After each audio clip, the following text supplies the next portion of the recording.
समय पहले की बात है। किशनपुर गांव में रमेश नाम का एक गरीब लकड़हारा रहता था। वह बहुत मेहनती व ईमानदार था।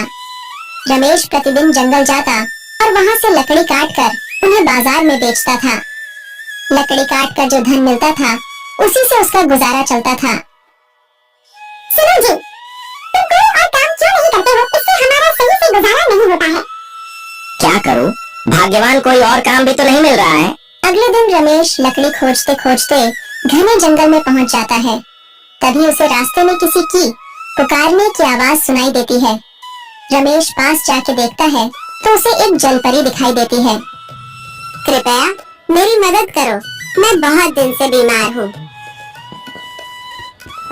लेकिन मैं भला तुम्हारी मदद कैसे कर सकता हूँ? तुम तो एक जलपरी हो। इसी जंगल कुछ मील दूर एक गुफा है।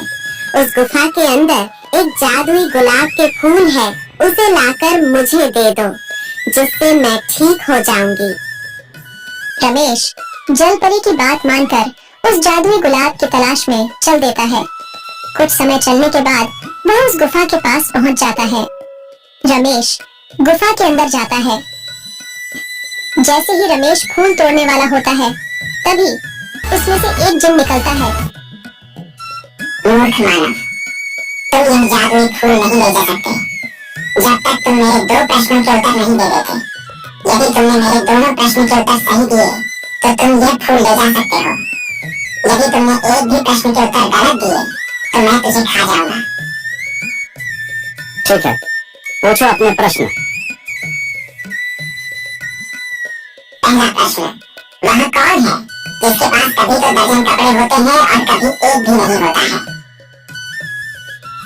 वॉशिंग मशीन है।